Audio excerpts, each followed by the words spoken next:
Hey, this is me building and strategizing my 400k per year profit solo consulting business right in front of your eyes. And what you're watching right now is a daily video series where I start by answering your questions. This means that you can ask any questions that you might have about your business or personal life or whatever down below in the comment section. Then I'll answer your question in tomorrow's video. Then I fill out my business numbers. It's basically just all KPIs that I track every day. Then I run it through my to-do list, so what I did today and what I'll do tomorrow. And then last but not least, I do some live strategy on how I'm planning to get to $1 million a year in personal profit. If you're new here, I've already taken 2 of my own previous coaching businesses, consulting businesses, to more than 100k per month. But this time I want to do it with more profit and also without burning out. So welcome.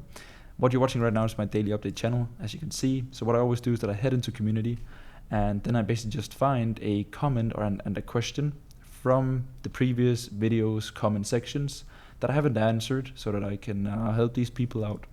So Louis here says, thank you, Fred. You've given me so much clarity. I really appreciate it. Thank you, bro. The first step was you becoming conscious about the fact that you needed some help because you felt like that you couldn't move the needle yourself. And bro, that is always the first step towards reaching new heights or new goals in life or in business. It's becoming conscious about the fact that there's something better out there and something that you want to do, but you haven't done it before. So how do you expect to know the answer? So you might as well just pay someone or ask someone so that you can get their roadmap, so that you can get to where you want to be 2 times faster, right? I've only been in online business for 3.5 years and I've done $3 million in revenue.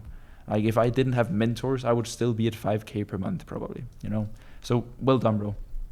I see overcomplicated things a lot when it's more simple. I try to live my life around the one word called simple. Both my business and my personal life, I want everything to have as little friction as possible, because then it's easiest for me to get stuff done. You mentioned something super interesting as well. Selling to people one to 2 steps behind me, growth operators, sales reps, these kind of people who want to go into scaling info, or selling to coaches who want to scale their offers. How would you suggest going about that? Do you think it would be stupid or smart to target both? I think, bro, in where you are right now, you should without a doubt do both, right? Because you don't know which audience group that resonates the most with your offer.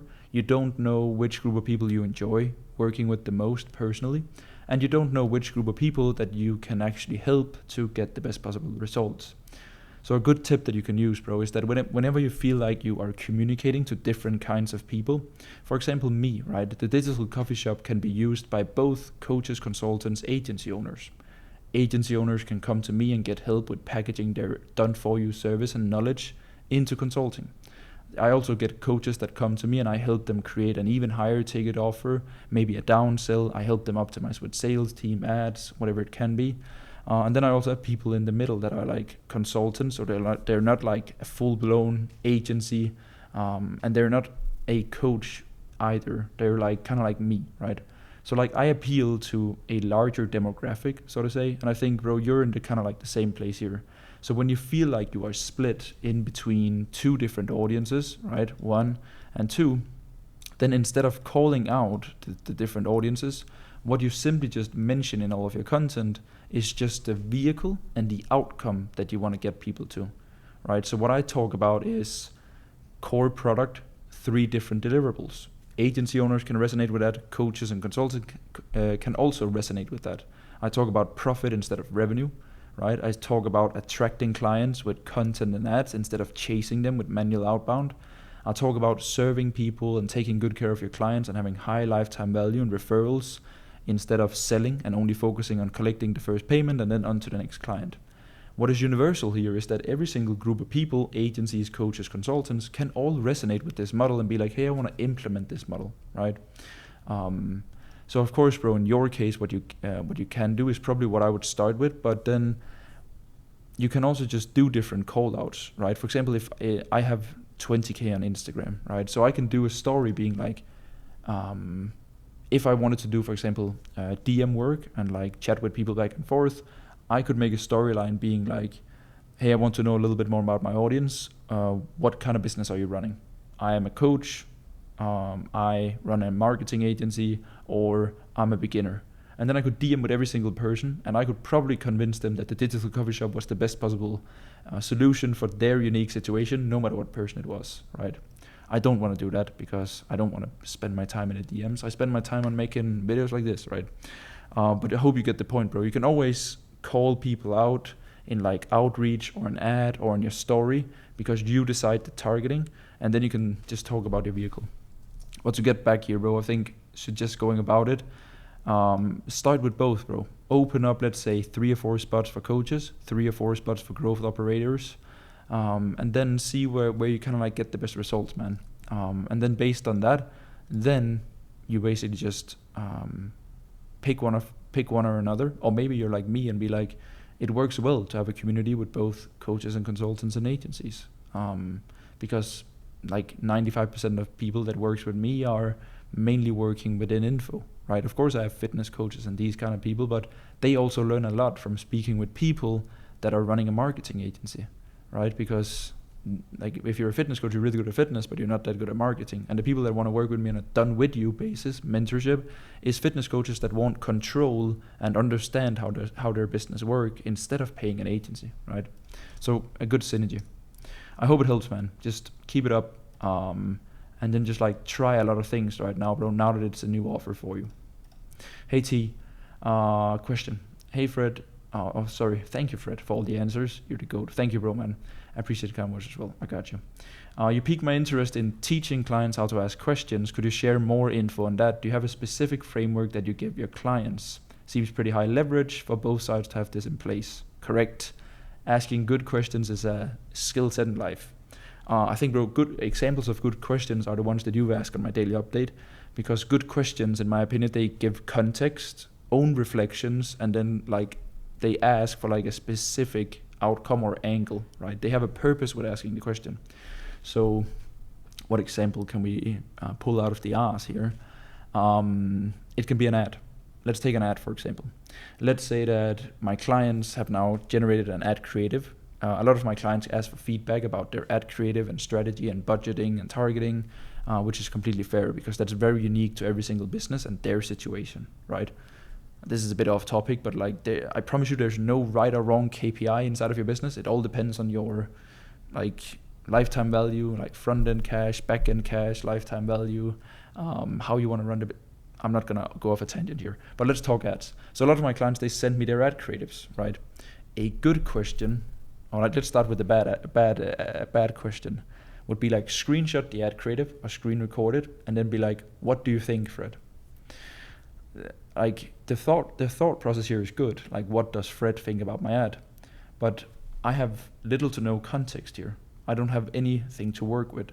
So a better question in this case would be, hey Fred, I'm considering running this ad creative for cold traffic because I want more of this group of people, audience with problem or desired state or whatever, and I want to get them into my ecosystem because right now my business is where it is lacking and the bottleneck is enough traffic. Sales is dialed in, content is dialed in, I just need more volume. What do you think about this ad creative with this budget? I'm currently spending X, but I want to increase the ad spend with this over this period of time so that I can get more people in.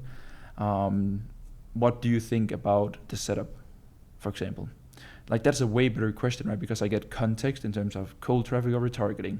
What are current bottlenecks in the business and why are you making the decision that you're about to make?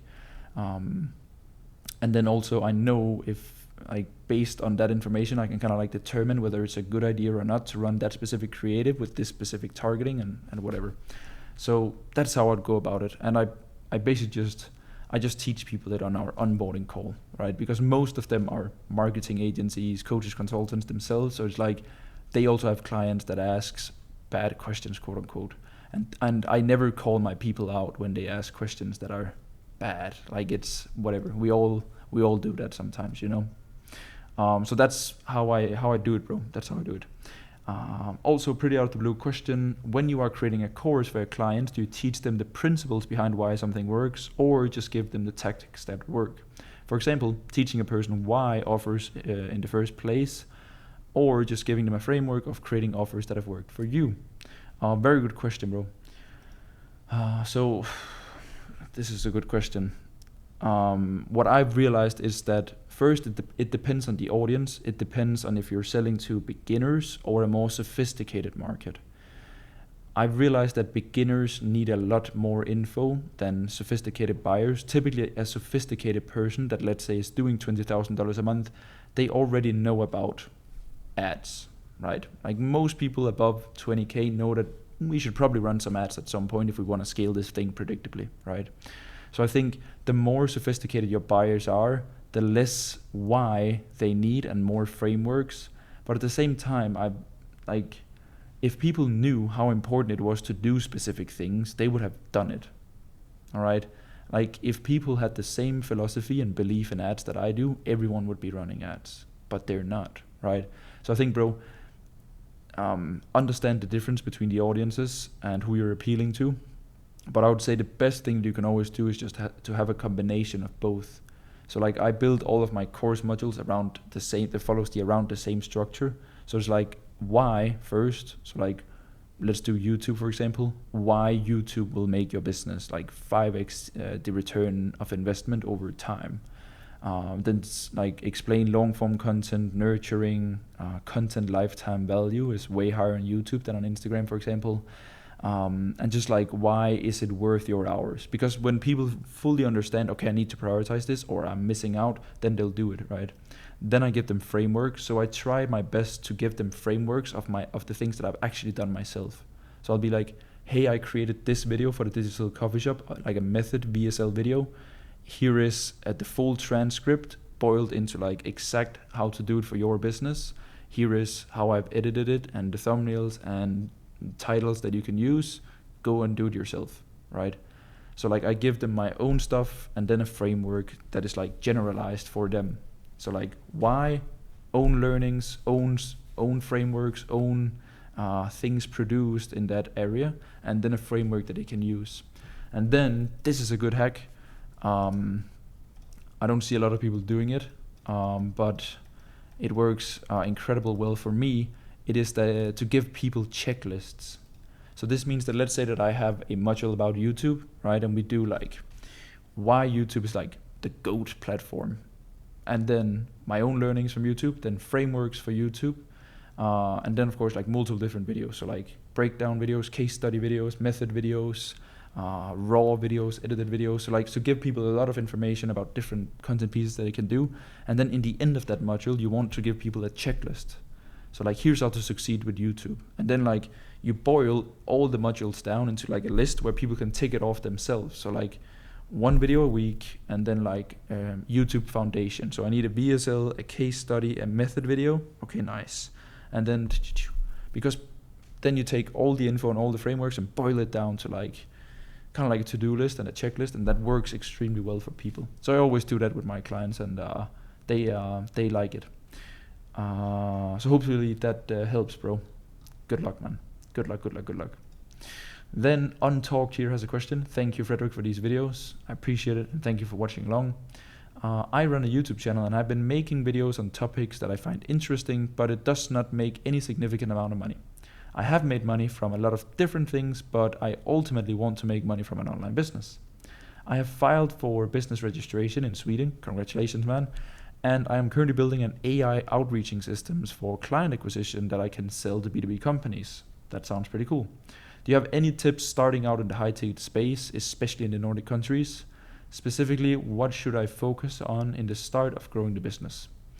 Pretty cool, bro. I would say if you're looking to get into high-ticket consulting, then it's a lot about you and your skill set, so your achievements. So what I would do if I were you, man, I would look back in the last 5 years, and then I would ask myself, in your shoes here, what is something spectacular or something extremely cool that I have achieved in the last 5 years?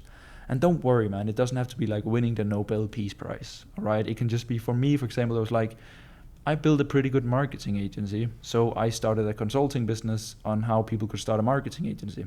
Then I scaled that business to some decent numbers, and then I was like, hey, I'm pretty good at scaling consulting businesses. I should probably help others how to turn their knowledge into consulting businesses. So I think, bro, look back at your own journey and then see what you're good at, and then start with a problem, right? When I built the digital coffee shop, I started with solving the problems that I experienced in my own consulting business. I was like, why the fuck do I need all of these people to scale? I should just focus on profit and ecosystem instead of VSL ads and big sales team, right? Why do I have to be stuck in one offer? I want to be free. I want to like help a bunch of different people in a bunch of different ways by the same core product and the thing that I'm passionate about, right? So I think, bro, solve your own problems, and of course make sure there's market fit for it. So like start with the problem and then build this, like you can build the solution first. That's what I did because I had so much conviction and confidence. But when you have the problem, then you can talk to the market and be like, what does the market need here, right? What solution, what time frame, how do the market want to be served? What do they want to pay? These kind of things, right? And then do market research and then reach out and then see if you can get the first few clients. Don't do it for free, never do that. But maybe give like a slightly discount. So bro, you don't have to like portray the discount. You could just be like, at some point I want to charge 5K. I think for the first 4 people, I'll just get them in for 3K to get a few case studies. You can pitch them 5K up front, but then if it's not for them, then be like, I have this test beta group. You can get it for 3K, but I need a student interview. So like you need some proof, some validation. And yeah, then boil down what worked for this test group, validate the offer, the pricing, take a bunch of feedback from the market. Like the market is like kind of like what determines what works or not, right? You and I can agree that it's a good idea, but again, we're not the market. And then once you have something that is like proven and works, fuel to the fire, add volume. Yeah, whatever. If you want to trade time for clients or ads for clients, or just add more traffic to whatever is already working. It's simply just traffic that is the problem for most when they have something that is working, right? So, but sounds like you have a pretty cool resume here, bro. So definitely just get going. Start with a problem and then fix it and then run it up. Very nice. Now we're gonna do business stats. So I have 390 subscribers here in my daily updates, and the main YouTube channel is currently sitting on 6,464. So let's go in. It's a new month. Very exciting. Yeah, it's cool. Again, I'm full capacity. So again, no acquisition in August. Just me building my course and taking care of my clients, just like I did for the full month of July. But it's good. I like it. But I'm also excited to open things back up for acquisition and like turn on the volume again, so to say. Daily update 390. Yesterday was just a big 000. No revenue, no cash, and also no costs. So pretty chill. All right, what did I do today? So if you follow along on this channel for a while, you know that I don't work Saturdays, and today is a Saturday. So I didn't really do anything except for I had breakfast with my girlfriend, and then I chilled, and then I had then we went for dinner, and then we played Top Golf. Very nice. It was pretty fun. It was a good day. Yeah, I completely crashed this morning. I felt like shit, but I think I hit the sauna too hard last night without hydrating, combining that with Dubai heat. So I was cooked until like 1 p.m. I felt like I was sick. Like I think I was just dehydrated. This is just me complaining, huh? Very good. So now it's like 9:40 p.m. here, and I really gotta hit the sheets. So today's strategy session, you can see it as the Q&A. I'm considering doing a solo podcast on like July, and then also planning August. So maybe I'll get that done here in the beginning of this week. I'll consider that. I want to if I do it, then I want to make it a recurring thing. So like that's just a decision that I need to make with myself of like, do I want to commit to this thing? Because then I want to do it for the probably rest of the year to like get some data on it and like turn it into an actual format. But I'm not too sure there yet. If you watched it this far, let me know if you want to watch a solo podcast on me reflecting on all numbers, KPIs, planning, all the stuff that I write in this book. Let me know. But I really appreciate you watching these videos, and yeah, we'll see each other tomorrow.